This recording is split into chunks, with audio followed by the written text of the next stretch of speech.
back to the Intel Extreme Masters Toronto. How you guys feeling? There's just more and more of you, and it just keeps getting better and better, doesn't it? All right, the next match is gonna be pretty epic. Two prodigies are about to go head-to-head, and I'm really, really curious to see what the result is gonna be.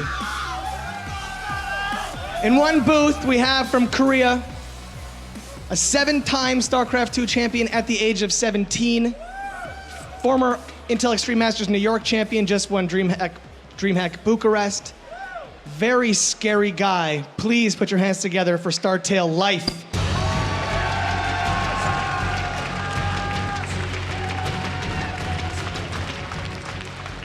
And in the other booth, originally from Kingston, Ontario, they call her the Queen of Blades. She lives and trains in Korea now, and she crushes nerds. Please scream and shout for Acer's Scarlett.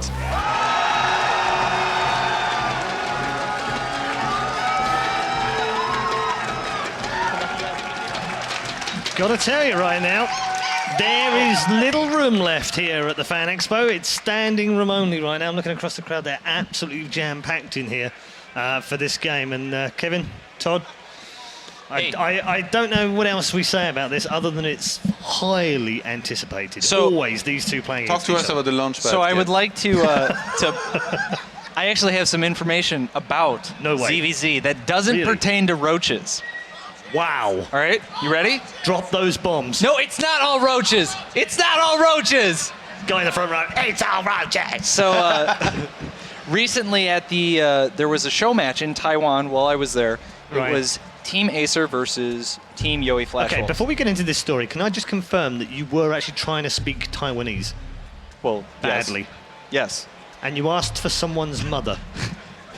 I asked a lot of things. Yeah, wrongly. Yes. Okay, carry on. Great. Perfect. I'm glad we got that out of the way. If you're curious what he's referring to, it's somewhere in my Twitter history. And it was embarrassing. Learning a new language is incredibly embarrassing. But anyway, I watched Scarlett play ZvZ there. The map was on Overgrowth. Don't worry about it. He's fine. He's a Protoss. He's not really expected to know anything. Can't multitask? One key only? And Scarlett used a style where she went for fast Mutalisk and then transitioned directly into Broodlords. Indeed. Yeah. Okay, so while you're talking about ZvZ, I've got something to throw at you. This might be a PvZ. Wait, wow, huh? I doubt it. I'm not kidding you. She saved the Protoss for Dongregu. I Scarlett know. actually won the last 2 encounter against Life. I'm just going to throw this out there. We actually had to clarify a rule in the rulebook for Intel Extreme Masters because she needed to know. Okay. If she could switch race in between games. And is that allowed? And that is allowed. Okay. So just throwing that out there. I'm not saying it's going to happen. So each game could be a unique experience. Absolutely. And Life might not know what's hidden. Well, he might not realize that she's Protoss until the 7. Until it's too late. Until the 7 game. Until Dazella's getting walked in his main. But Scarlett won the last 2 encounter, by the way. I'm not saying it's going to happen. I'm just saying that it's a possibility. I watched her practicing backstage, and she was playing Protoss. All right. Well, not unusual because she's been Flash doing was that as before. well, but I'm pretty sure he's not Magic Protoss. Yeah. That's true. Yeah, that'd be quite crazy if this turns into 2 Protoss players in there. Tasia was playing Counter-Strike. Taking it to the next level. And I don't think that really has much bearing at all on what he's going to do. No, maybe he's heard that there's a 250 grand prize pot for the next Counter-Strike. So I don't know. He's just worried about only winning $10,000 all right, so from us. Let's say you think Scarlett might play Protoss, and I agree I'm just saying that it's a possibility. How many games do you think she'll try and play Protoss? I think if she loses the first one, I think she might bust it out in the second. Maybe. You think she'll start with ZvZ? Yeah. That's how you start a comeback against the Zerclair. You pick Protoss and you all win. Yeah, so it used to be when behind Dark Shrine. Now it's when behind play Protoss. Absolutely. Kevin's got this sussed out completely. Todd, what do you think? Complete gobbledygook or... Live ZvZ is really good, but Scarlett beat him the last 2 times she played against him, and last time was at MLG not that long ago. She broke in with a nice all-in in the last game. I think she can do it again, and I think she will do it again. Okay. So you don't think she's going to play Protoss at all? Man, I'm really tired of getting bashed for being a Protoss, so I hope she doesn't play Protoss, but I'm sure a lot of people would be entertained if she did. Yeah, I think you have some sort of inferiority complex about this now. You think we were bashing, we were just merely asking questions. No, he's referring to if she switches to Protoss and beats and Life, wins. yeah, then all of a sudden Twitter, Reddit, everyone is like, Protoss is so easy, Scarlett can off-race and beat a GSL whatever. Oh, it's almost as if it was you who wrote that when it happened last time. Well, interesting. And on that very awkward note, we'll move on from the couch and head over to the professional area that is known as the commentator's desk. Thank you very much, Red Eye, and welcome over here. Welcome to Group D, the group that we've all been waiting for since, before today even started, weeks ago, once the groups were announced. This is going to be a good couple of hours to follow.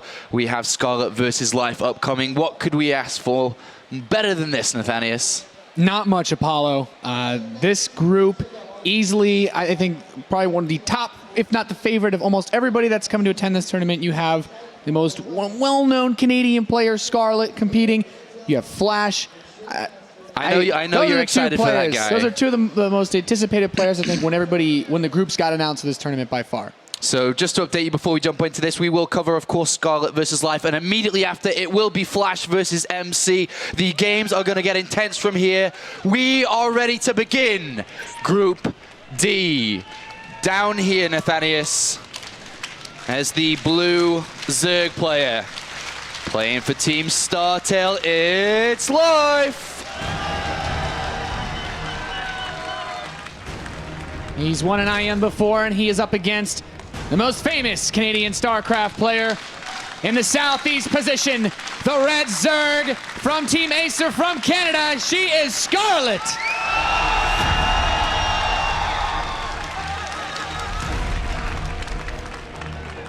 Of course, a lot of people here hoping Scarlett can take down this victory and move through to the winner's game to play on stage once more, but already some decisions have been made. We've got Life going for a temple so early on here. This is a bit of a, not, I'd say, uncharacteristic play. Life's known for being aggressive on big maps like this where it's hard to scout. But unfortunately for him, he's going to have to make a bit of a risky decision past this point, I feel, since his Overlord won't find Scarlett's base. I guess Scarlett's Overlord could reveal her position to him. Yeah. She's not doing anything quite so aggressive, either going for a fast hatch or an economic pool. But this does kind of bode well for Scarlett. Her first Overlord. We'll see the Zerglings coming out, but what is her build? Anyway, she's gone spawning pool first here. 15 spawning pool coming down, and this is the better of the two options she could have gone for if it was going to be hatchery first. We have a gas coming in for Life. This is going to be explosive from the 17-year-old here. He's going for a very aggressive early attack. It's going to come down to Scarlett's control. How well can she handle this with 500 people more watching? Yeah, is she going to make mistakes? There's a lot of stress playing in front of the home crowd. Life started up his queen before any Zerglings. He's also taken a gas with this. So this isn't quite the I want to get Zerglings at your base really fast build. This is the I want to get fast speed or potentially a very fast Baneling nest to get aggressive with. All right, well, Scarlett now going to start to put 2 and 2 together shortly. Life hiding his lings at the back here. He's going to send out all 6 very, very shortly. Scarlett, she's going to catch it, but did she notice it? Did she notice it? She's got 2 Zerglings being built currently. She's going to be wanting to add a couple more than just 2. And Zergling speed on the way as well for Life. Gasless from Scarlett. Still building drones, Nathanius. She's going to see it probably, I think, here for the first time. She barely had vision of it before, but if she wasn't quite sure, she definitely is now. Immediately starts up a spine crawler. Keep in mind, her first queen is just about to pop, and I think with the support of these lings, maybe a drone will have to throw in a punch or 2. She can hold the first wave off, but 8 more lings on the way. Some more continuing to go down the map. And also, Zergling speed getting ever closer. All right, well, she knows it's definitely a 1 base all-in. She has an Overlord on Life second. She knows that she's going to have to defend this. 2 spine crawls on the way. She's going to have to give up this natural, surely. It's not really going to be savable here. The ramp's going to be exploited. There's no way she can protect that. She has to protect from the mineral lines. Yeah, I will say, I mean, Scarlett's thinking, you think long-term, you do want to hold on to this hatchery, and it can be a bit greedy at times if you move units there. keeping it alive. I can't really fault her too much for it because if Life makes one slip up and gives an advantage to Scarlett, suddenly she's ahead of whole base. She's ahead in larva production. And these Zerglings come in. Speed has completed. The two queens fighting off a couple of these Zerglings at the ramp to the natural, but getting surrounded. But one of the spine crawlers in range will lose one of her queens. One of the queens goes down, but the spine crawler is going to assist. She doesn't want to lose the second one, really. It's just now popped out. A lot more Zerglings on the way. How is Scarlett going to manage this? Oh, you know, the thing is, Scarlett doesn't have quite as fast of a force, but as long as she can take these units out, that's all that counts. Another queen gets picked off. You know, Life, he's looking to make these quick jabs here and there, but Scarlett knows, just hold on, survive, because Life is still on one base. Yeah, I look like at that. relocating the spine. Yeah, very nice by Scarlett. She's got a lot of Zerglings out. Both of them were squeezing out a couple of drones here and there. Scarlett does have a supply lead, and she looks like she's going to be unbreakable at this point. Yeah, I mean, at this stage of the game, she doesn't need to do anything other than defend because she has 19 drones. Even if Life wanted to build more workers, he has to get a hatchery first. Otherwise, those drones aren't really going to be efficient for him since he's just going to oversaturate his one base that he has. And Scarlett, you said it, with this defense, there's no real reason for her to try to move out of her base before she has, you know, speed or baneling nest of her own. She just wants to mine because she's got two bases to mine from. She's adding on drones now, gases, more queens. She's feeling very comfortable with the amount of Zerglings that she's got out right now, but she's going to take a huge lead in this game. Life has chosen this strategy. It didn't work out to what he wanted to play against, obviously being a hatchery first here, and now he's paying the price. 39 supply to 30, and it's going to continue to increase with double hatcheries churning away. The lava, the drones, the capabilities are endless right now for Scarlett. A fantastic start for the Canadian. Yeah, I mean, you just look at what Life got for the investment he made at the start of this game. No workers killed, and killing Zerglings isn't as important when you have all of the larvae necessary to keep pumping out drones of your own. Scarlett's up 26 workers to 19, and both players are just continuing to just get these workers out. Yeah, she can see that the hatchery was taken. Queen moved down to kill the Overlord watching the natural for Scarlett. But still, just because building a hatchery doesn't mean he has the same larva production. He has to wait for those injects as well. But where does Scarlett go with this? She's got 200 gas in the bank. No Zergling speed, straight towards a Roach Warren now. I can see this working. If she's feeling defensive, like, she probably doesn't want to move out of her base either way. Because the way this map is set up, it's quite easy. But another queen might get picked off. Every little loss here, I don't think that was quite necessary. But Life is really just trying to get the most out of these Zerglings, which otherwise are going to be useless moving forward. Oh, this is good for Life. He actually gets in and gets 2 drone kills there. And I mean, he got the queen at the front, 2 drones there. He's making the most out of these lings. And we've known for a very, very long time that Life definitely is able to use lings to the full potential that they can provide. And he's also able to see that Scarlett has her lair on the way. Yeah. So he understands that there's a tech transition coming. And Scarlett's unlikely to stick just on Zerglings, but with that being said, Scarlett has an evolution chamber coming in, but also starts Zergling speed. And I'm starting to wonder if she's planning on doing something with this lair, or if she's actually, because I feel like she could get away with taking this third and just building roaches, parking them on her ramp, and then Life can't really attack her. But why does she want speed is what I'd really like to know. Well, missile attacks is going to be upgraded from the evolution chamber. I'm sure we'll see the roach speed started immediately here too, but Scarlett just needs to maintain and hold this advantage that she's got. Life is going to creep around here, and there isn't an overload, so she's not really expecting it until the last second. She turns around, and is it going to get cancelled? Looks like no, it's not, as Scarlett does pull in to help defend it. Not yet, of course. The Speedlings can still poke around since they have such a mobility advantage over the Zerglings of Scarlett. More Zerglings continue to come across the map, and I think Scarlett's forces at this third base are about to get sandwiched. She doesn't have a lot of roaches out yet, which means she can't block this ramp. These Zerglings could get some damage done. Yeah, they're going to get some damage done here, and the roaches are coming out. There's a lot of them on the way, but not out yet, and is Life going to go back? And he will turn around to go get to that hatchery, and he's going to bring Scarlett back to 2 bases, so Life is doing a lot of small things right now, which are helping him get back into the game. No cancel on that hatchery. 300 resources lost for Scarlett off of that base. But a lot of roaches coming out. Nathaniel 7, +1 attack, roach speed. This is a big opportunity for Scarlett since the Roach Horn isn't done yet for Life, and as you said, that roach speed is so quick with the +1 that even if Life can squeeze out some roaches on 2 bases, the roaches won't be as good as Scarlett's. And Life taking a third base, I also think, isn't too much of a concern because of how long it will take for that base to not only finish, but to build drones. And if you build drones to saturate a third this early on, Those roaches will kill you. I mean, yeah, this is going to be so important here for Life. He needs to start building the roaches and get them out in big numbers here. But this is a smart move. He goes in as Scarlett moves out. Is Scarlett going to have enough popping out from the hatcheries to be able to defend this? The roaches get surrounded. Remember, at the same time, Scarlett continues to set... No, she was a little bit indecisive, actually, looking on the minimap. She went forward there backwards, but she is going to attack with the roaches on the other side. Yeah, good chance. Few trying to keep these forces alive. Of course, those roaches were so close to having their +1 attack, which would really allow them to kill these Zerglings much more quickly. And now it's about to finish. Roach speed is done. Scarlett moves into life space, still taking some damage in her natural, but Life's roaches alone are just simply not as good as Scarlett's. They're not upgraded as well, and they're coming out in individual numbers right now, while Scarlett has all these together. She's got 44 army supply to 28. Decisive moves right now from Scarlett, getting into the drone line, dealing out so much damage here. GG! Scarlett taking the first game against StarTale's Life in quite nice fashion, I'd say.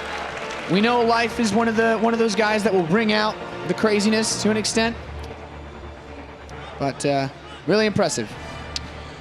All right, well, we are going to be loading into game number 2 now, and we did actually have a slight update, which some of you may be interested in or not, is Scarlett did have a problem during that game, and I think an admin's going to go over and help her. She actually played that entire game without any game sounds at all. Man. So, yeah, we'll see how this next one's going to shape up. Anyway, going into this now, Nathanius, what do you think's Life's going to be thinking? He's lost the last 2 times that they've played against each other. So now coming into this one, he's already losing the 3rd series. What do you think he's going through? It's really tricky because you don't have any mental advantage against a player that has a winning record versus you. And we're also playing on Overgrowth, which I would call Scarlett's map for ZvZ. Right. If you go hatchery first against Scarlett on this map, you're almost asking for it. She's, for most of the games I've seen her play in the Battlegrounds North America and any of the Battlegrounds tournaments she's competed in, she's done a lot of 9 pools. She loves to get aggressive on this map. But against Life, if she can hold off his aggression and then win in that kind of back and forth straight up scenario, maybe she doesn't need to. But I'm curious to see just how aggressive she wants to get, because I definitely give her an edge over Life. I'm not really sure what he's supposed to change up, except try to, maybe not be as aggressive and drag out a longer game. All right, well, Overgrowth going to be the next map here between these 2 players. Are we going to see Scarlett move on to the winner's game? Of course, straight after this one, we will be going immediately into Flash versus MC on this stage. 2 massive players going to be going head-to-head. Flash making his debut here in Canada, and likewise a lot of other players. But MC will be a great match between the both of them. But Life now ready for game number 2. Life so far has had a good tournament. He came through the open bracket and took out quite a good few players on his way. Of course, Scarlett was put into likewise in a similar position, but we'll see it. So, Overgrowth. 2-player map, Nathanius. Do you think we'll see any early spawning pools to try and get an early lead like Life attempted? Do you think both of them will just fall back onto more safer openings? What do you think? Not so much on strategical, just builds. Yeah, this is Scarlett's map for the early aggressive playing, Zerg versus Zerg. But against someone like Life, who's known for having good early game control of his units, but also going for fast pools himself, it's a bit difficult to call, because the styles almost neutralize each other at this point. And I think Life just has to play from an uncomfortable position to being down against such a world-class opponent. And of course, he is our blue Zerg in the northeast position, coming all the way from South Korea. Representing StarTale, he is Life.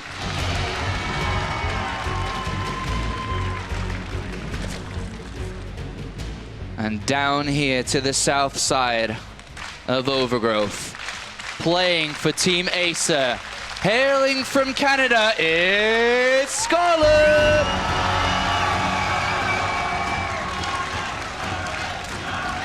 And of course, the crowd fully behind Scarlett now. 1 game up. Win this one and see yourself through to the winner's game. Yeah, this is a very important couple of matches we've had going on here. The Intel Extreme Masters Toronto. But most important thing to note, of course, is that both players have made it over the 10 supply hump. That is the fast pool zone. So we're going to see likely either the economic spawning pool or just that quick hatchery to get a good economy. At this point, since neither of them are being aggressive, they could both get away with a hatchery first. It really comes down to preference, or perhaps potentially for one of them fear that the other would go for a fast spawning pool. All right, well, early spawning pool coming down here for Scarlett once more. 15 spawning pool, same as previous. Whereas Life this time decided to go for the hatchery first. Yeah, it's not. I don't think either one of these options is necessarily bad. Of course, you get like an extra larva or so with the hatchery first, but going with the spawning pool opening for Scarlett at least gives you a little bit of a sense of comfort. You know that if your opponent, if Life was to go for a 9 pool or another 10 pool, she would be safe. She's certainly good enough in a position where she gets a later pool to be able to defend, and I think that's the best way to play when you're ahead in a series like this, because she would love to just close this out rather than take a risk and have to play a third game. Right.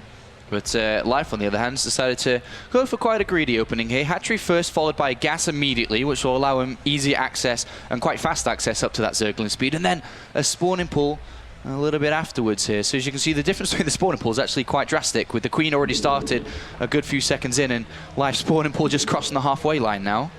Yeah, I wanted to ask you, I like this map a lot for some of the gasless openings that players try, but do you think with both of them opening up gas, is it more likely that we're just going to see speed openings to be defensive or play around a bit, or which of these players do you think would actually commit to a very big, aggressive, maybe Zergling, Baneling attack? If anyone, it's going to be Life, just because he's got the faster gas here, but the problem is he doesn't know that what Scarlett's doing, whether it be gas or gasless, so once he does find that information, it'll be easier to tell. Scarlett gets in the main base, and she's going to see that Zergling speed already researching. You know, that's a really big point that you bring up.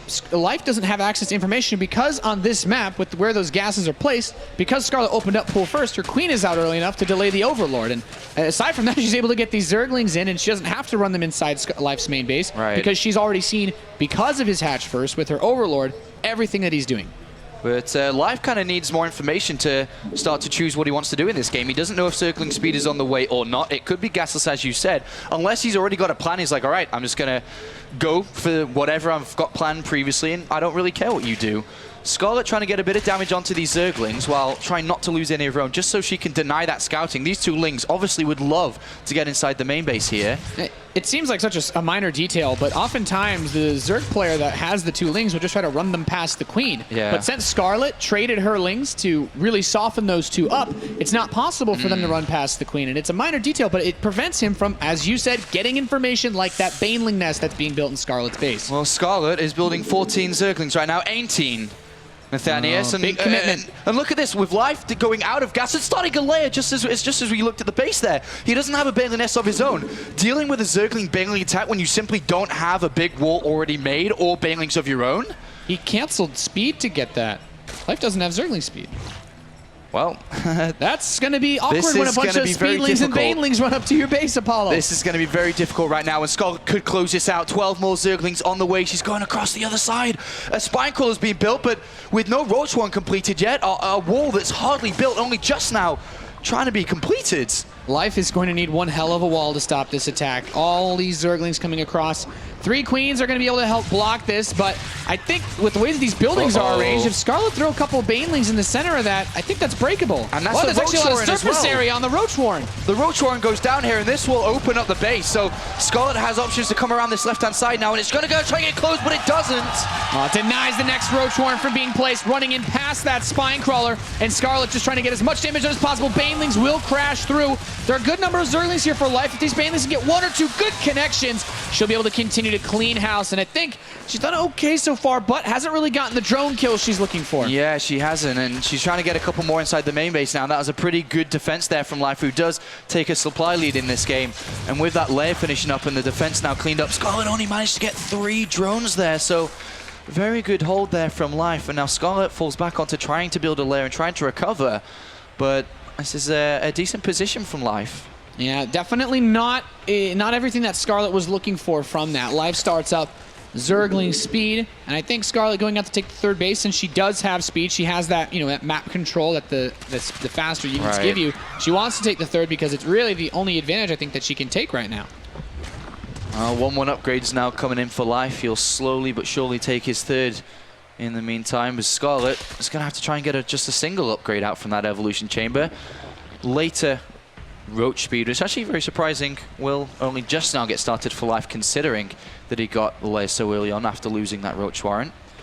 Third is down for Scarlett. Not yet for Life. Slow Zerglings generally have a hard time putting pressure on because it's just more difficult to maneuver. Scarlett can get surrounds on Life's Zerglings much more easily. And as you can see, like that, it gives you a decisive... Oh, wow. That bailing was not bad either. That was a pretty good bailing there. So she just pushed this back for now. But 7 roaches on the way for Life and 5 drones on the way for Scarlett. And we can pretty much tell that roaches are going to be able to beat drones. So she's going to need more than that. And there's a lot being built right now for Life. Scarlett comes around, sees no third base, and she doesn't have an overlord there. So that's the first information of no third that she would have gathered in this game. So she's going to have to start thinking about building roaches of her own. Yeah, she continues to drone. It's a tense situation. Life's only been building 1 overlord, and he either has to build a ton more and get ready for a big flood without really saturating this third base, or he's just playing a bit more defensively. But with the 1-1 so close to finishing, I mean, he had to build all those evolution chambers to wall, and using them to get upgrades, I mean, he's smart for which kind of seems like obvious reasons. If he has more upgrades, his roaches are just better in a head-on engagement. Yeah, and Scarlett now starts her roach production, but she's got a strategy here, or a trick, should I say, more so than anything else. 2 bailings to the top left, and with 2 bailings to the top left here, when the drones get moved over and transferred to that third, she can move in with these 2 and hopefully do some damage to the economy. But that's more of a something later, a trick later on to use, because right now the problem is these roaches. They're coming across the map. She has minimal units of her own. She needs to get enough out to defend against this. It's just so tricky. The 1-1 has completed. The +1 attack has not even yet finished for Scarlett, so her roaches are much worse than the forces of Life. Those queens don't deal as much damage as they could trying to hold, and Life is going to try to just barge straight through the main front. Oh, contaminating. +1 isn't going to finish, even though it's actually full in its queue. And Life's roaches, I think, with this much of an advantage, they might just be able to end the game right here. Yeah, it looks like they're going to. There's a lot of roaches about to pop out here. Scarlett needs to try and hang on, otherwise will Life equalize this series? It looks like he's going to, as this is a lot of roaches streaming across the other side now. He's dancing the roaches, Apollo. Life's feeling good. That is Life. That just sums up Life. That's the kind of character he is. But Scarlett is filling in the defense right now. 85 supply to 118. And StarTale Life comes out the gates for map number 2 now and is looking in good shape. The drones get pulled off the line. And Life swinging around, making sure he deals as much damage as possible here. And he is going to take map number 2. GG. Yeah, Life making a good hold on that early attack. It seemed that Scarlett had everything going her way as far as setting up the initial push, preventing it from being scouted with her 15-pull opening, that fast queen, and also softening up those Zerglings so that they couldn't run past Scarlett's queen. Everything looked really good right up until the point where the wall got set up just in time to stop some of the Banelings, and the Zerglings, even though they got through the wall, they ended up taking a lot of damage from those 4 queens and that spine crawler. Well, the last time these 2 played, as Todd mentioned a little bit earlier on, was at MLG Anaheim. And it was 2-1 in favor of Scarlett. Very similarly played out. And on the 3rd decider map, Scarlett decided to go for a 2-base all-in, which gave her the victory against Life. But what are we going to see this time? The next map is going to be King Sejong Station. And Life just bucket loads of experience on these type of stages. He's won 7 tournaments at the age of 17. He's no stranger to high-pressured situations, and to be honest, I think he excels in them more than feels any type of pressure. Yeah, this is, Life's been on the big stages of, many a time. We use the term Royal Roader in a lot of the tournaments that he's competed in internationally and in Korea. I can't say that nerves really play a factor in this. Both of these players have played at the highest level in most tournaments that they've been able to compete in wherever they've gone. Well, Scarlett thinking over that last game. What happened? Was it right to try that attack? That was the thing that cost her the game, you could say, after failing to break through. After Life's pretty good defense there. Here's a smile into the camera there from Scarlett. It's got to feel good to be able to play on home turf. Not having don't have a crazy amount of tournaments like this in Canada. I think we saw some actually really cool play from Huck when we were able to get him in his matches as well. If Scarlett wins this, we've got our Canadian flags here. We can wave them together, Nathanias. So we'll see if she wins or not. Unfortunately, I don't have a Korean one, so we're going to have to stick with the Canadian ones either way. All right, both players are wishing each other good luck and have fun. We'll be beginning this very shortly. Remember, the winner of this will take on either Flash or MC on this stage in the next couple of hours or so. Lots of intense StarCraft action now. We've reached Group D, the group of death, the group of anticipation. Everyone's been looking forward to this one because this group is just so incredibly stacked. This group has 4 fantastic players, 4 very different players as well, with very unique styles. Truly one of the highest skill leveled groups, I think, by far. Very difficult to call who's going to get out. But it has to sit, and we're going to find out the first player to be in a good position, to say the least, after this map. We are loaded into King Sejong Station, and our first player in the bottom right, the red Zerg. She's from Canada. She represents Acer. She is Scarlett.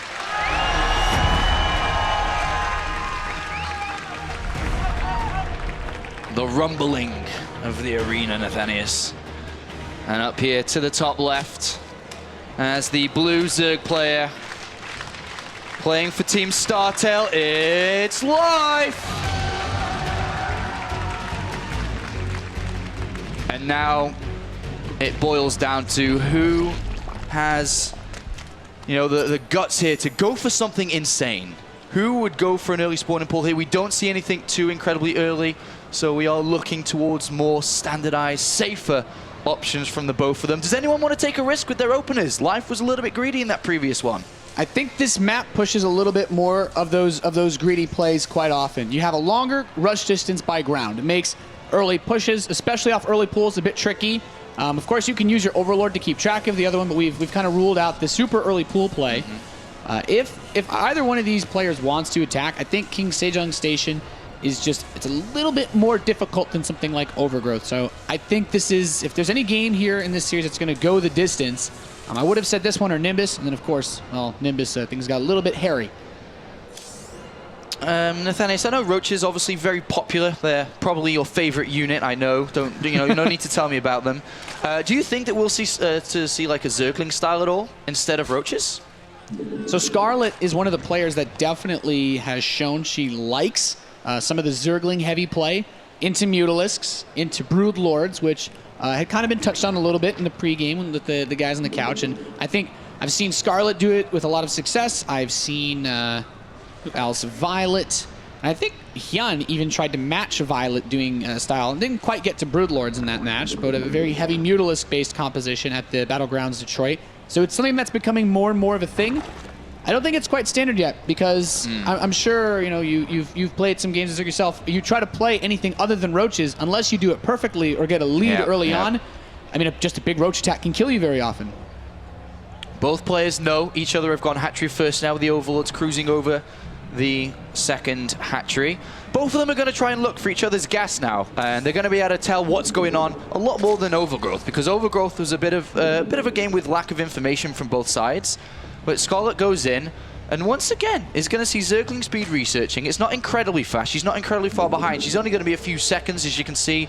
Now she'll start her own Zergling speed. But notice Scarlett staying in gas in, Nathaniel. She's not taking out at all. She's going to keep the gas income going for a little bit. She's going to throw down a Baneling Nest pretty fast here because Life, he's taken out. I wonder if how long he was looking at that extractor to see how many drones were mining off of it. Something very important that you mentioned earlier was since both players went hatch first, you're able to get the Overlord in very deep to scout. And, well, there's that Baneling Nest. There's that Baneling Nest. So looks like Scarlett's going to attempt something very similar to the last game. Ling production starting already here. Is it going to continue on? I'm very interested to see Life, despite having 100 gas, has simply not started Zergling speed. I mean, we've seen players like Violet do fake outs where they'll get maybe their second or third queen and then go for a very quick lair.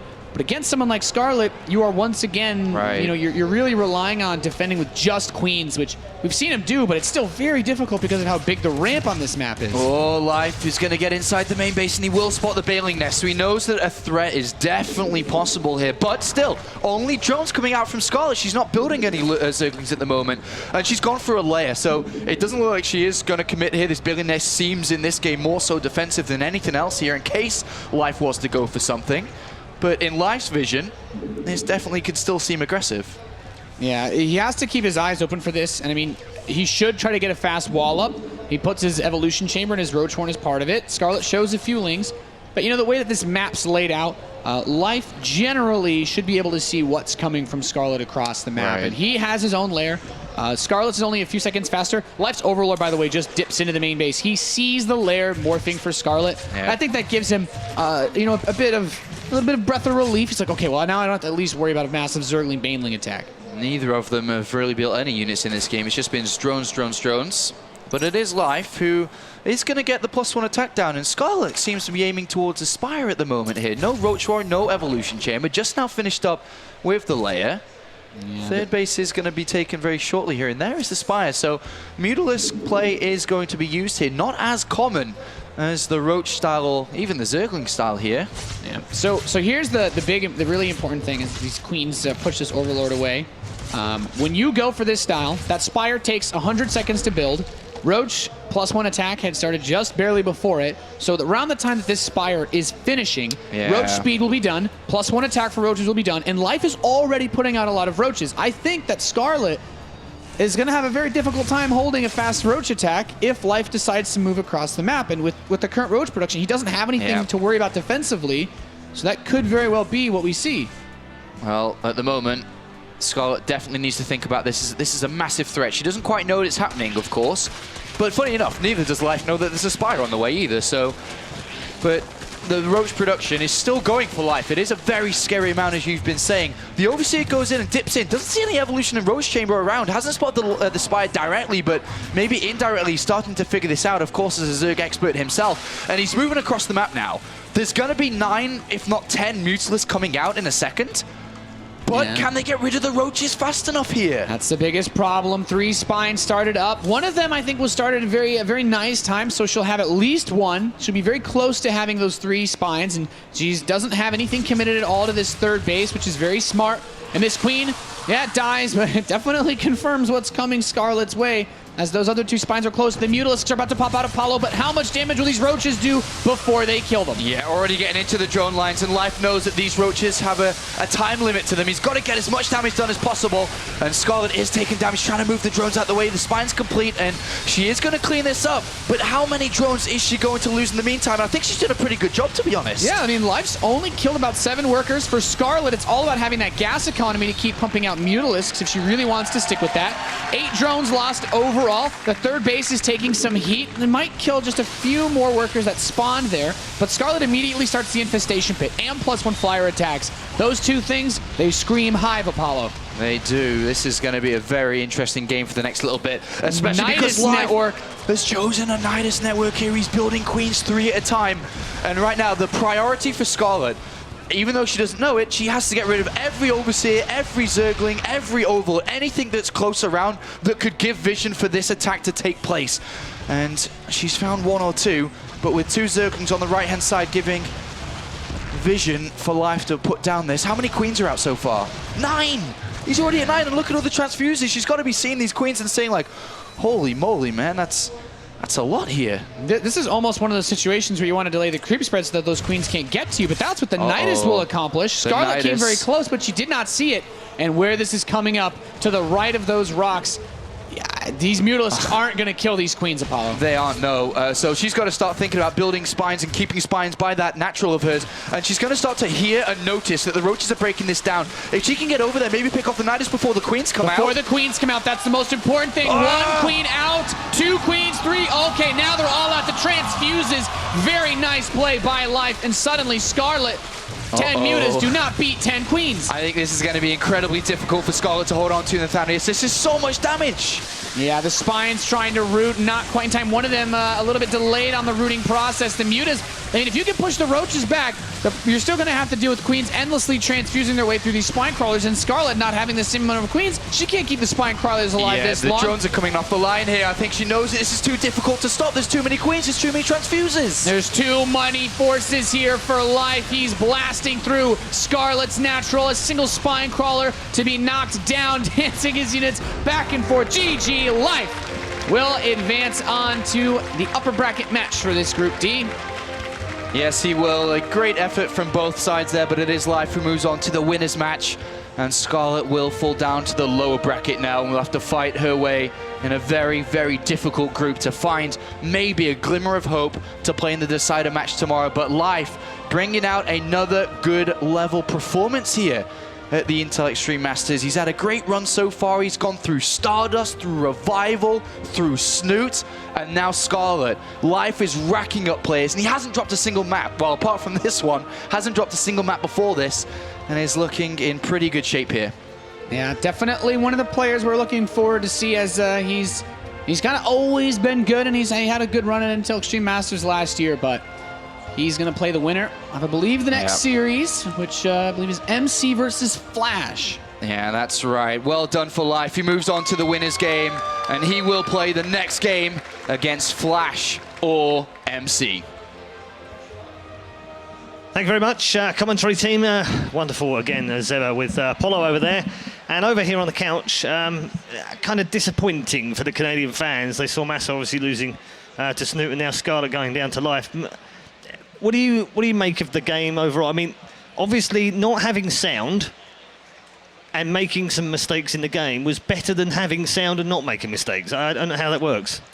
Yeah, maybe it removed some of the pressure as well. I don't know, but interesting to me that she went again for Mass Lings on Overgrowth, because that's how she won against Life last time in the decisive game at MLG. And he would have known that, obviously. So yeah, so maybe there is some end game. Maybe she had some kind of a tail that Life maybe likes to skip on the Baneling nest, gets his wall maybe a little bit too late, in which case you can bridge it, get in there with the Zoglings, and she got in there eventually, but there was not enough links still alive. The Banelings, it was re-walled behind. So just Life too solid overall to lose to Scarlett this time. I felt like what happened on Overgrowth was that the first attack succeeded in breaking the wall, but there wasn't enough reinforcements left over to actually do the economic damage that she needed. If there had been like a follow-up, you make all those lings, you make those banelings, and then behind it she was making drones. If behind it she had made another big influx of lings, the wall was down, the spine crawler was down, the transfuses were starting to go, his ling count was low, 5 more banelings, then suddenly you're actually in the mineral line doing the damage. It just felt like Scarlett didn't commit to the attack as much as she could have, and that would have resulted in just a huge swing in the course of the game. They've both got difficult matches coming up, because even though Life's won, he still has to play either MC or Flash in the next game. And even though Scarlett lost, she's still going to play either MC or Flash in the next game. So they've both got difficult matches to go forward. Do you think that actually she's got a chance if she plays MC rather than if she plays Flash, bearing in mind what we've seen from Flash over the last 2 or 3 weeks? I don't know, man. I don't. That is a hard question to answer. They are this whole group is so stacked right now, and I think Scarlett will come back from this. ZvZ is a very brutal matchup. A lot of back and forth. Very easy to lose in just 1 or 2 little mistakes. She's got a couple of minutes here to relax. Fans, friends here to support her, help her kind of get back into the mindset that she needs to be the champion that she wants to be. And just as a reminder for those of you at home, as to how stacked this competition is, and we keep talking about it all day long because it just is, and even the players backstage. I was just talking to Stardust backstage. He's down doing some sightseeing, amazingly, in civvies. He's not even in team shirt, so he can't even come out. And he said, hardest tournament ever of my life. And he should know because he had the open bracket yesterday. Yep. And you look at Group A, and Pulp finishes bottom of the table. You look at Group B, and Hyun finishes bottom of the table. I mean, this is ridiculous. So at this group, I mean, even if you finish bottom, it's almost like, well, it doesn't matter because of the quality of the players. Yeah, but it's disappointing. But no. no shame, really. No, that's what I'm kind of trying to say. But it's just every group seems to be really tough for every single player. And we've seen a few surprises today. I wonder whether we might see a couple more. MC Flash is up next very quickly before we go to a break. Thoughts ahead of the clash of the old men? If this was Boudoir, it would be a completely different match. We would have the Suicide Toss against God himself, the ultimate weapon, I think his nickname was. Yeah. But on StarCraft 2, anything can happen. And it's going to be fun, though. I really don't know. It's going to be fun to see how it all pans out. Yes. All right. Thank you very much, gents. Quick break then. And when we come back, it is the boss toss against the boss of the world. We'll see who wins that one.